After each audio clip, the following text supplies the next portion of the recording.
wielding that thing, it has all the power. And also it just so happens that they put it in the hands of like the most skilled samurai in the area. So it feels kind of just, you know, a little extra sprinkle of evil in that regard because he's unstoppable. Yeah, I mean, that's what you do ultimately. I think, I mean, you said it, you feel horror and you recoil at the sight of what I think would normally get like your lizard brain going. Yeah. Yes. Like you see that there's an amazing action sequence in this where he's leaving town after killing that man, refusing to show any sort of sympathy for the wife, who is now a widow, like begging him to take her with him. And he's basically like, I have no family. I trust only my sword in this world. That's his sort of motto. And then at a certain point, the clan that is related to this man that he killed surrounds him. It's got to be at least somewhere between like 20 to 30 people who surround him. And he basically says on like a purely objective level, they should bear no grudge against me because that was a fair match, that he's the one who cheated. And I just responded to that. Obviously, they don't feel that way. They don't think it was just self-defense. We also know that that's bullshit. We know that he at least motivated the reasoning behind the illegal strike. And the sequence then obviously becomes an incredible like one-man army style choreographed sword fighting sequence, and it is filmed on this incredibly elegantly controlled long dolly shot where he is just slicing and dismembering, and three guys are like, who's going to be the first one of us that's going to jump up, and then one makes a move and he just, you know, cuts through them like butter. And then the next guy comes through and a foot is fucking flying through the air, and he's parrying and he's slashing and he's dodging. It is a fantastic action sequence that in any other movie, like if you waited for this to be like the climax of, you know, all he's making his way into the most evil villains layer of all time, you would be fucking hooting and hollering at this guy doing all of this. Instead, you watch this and you're just like, this is all like a perfectly reasonable sort of confusion that these guys are feeling.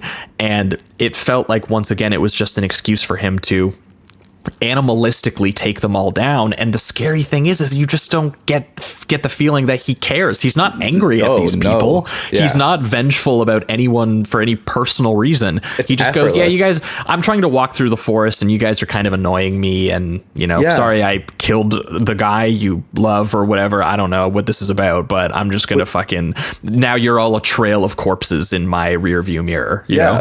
which goes to the filmmaking too, because like we were saying, it's this slow precision pan, so you're following him as he's just walking, and again, there doesn't even feel like there's tension in his body as he's performing this choreography. It's like one person just steps to him, he has the move that he needs to make, it's incredibly fluid, and then he moves on to the next guy, and because of that, like how easy it is for him, you do actually, especially as the film goes on and this keeps happening with all these people, you do actually buy into that kind of cliche that you see in samurai or martial arts films where, you know, one guy is up against 30 and they're all surrounding him, and for some reason they're all not just like piling up on him.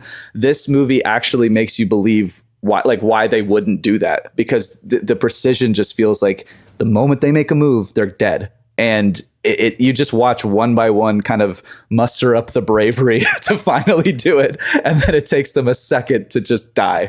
And and then they, like, after that slow pan that you really feel, because again it is slow, you know, and then he cuts back to where he just kind of leaves the village and in kind of like the foggy forest, and you just see the pile of bodies surrounding it in the like kind of symmetrical middle shot that they have of him.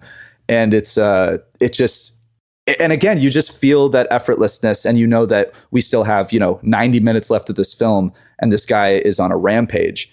This movie is like perfectly divided into sections in like a really interesting way, where it's like a first 30-minute sort of like setup introducing us who this guy is, what it is that he does when he walks in and out of a town. And then you have sort of a second section that's about an hour long, and it's basically in sort of an extended, sequence of what this guy does when he's lost, which is he joins a sort of rogue secret police force that commits a series of assassinations, because it's kind of obviously the best job that he has. He does, for a little bit, seem to sort of try to take care of this guy's wife, but he's not really interested in taking care. It's more like the wife kind of follows him and is like, "You're a man who made my child like an orphan, so we should be." Yeah, it's like desperation. And it's same like, thing happens later with the niece, where it feels like a lot of the women are set up so that they're more like prizes or something to be obtained and possess. And it's due to the harsh circumstances of their way of living. So she feels like she has to attach herself to the murderer of her husband. It's just so sad. Yeah.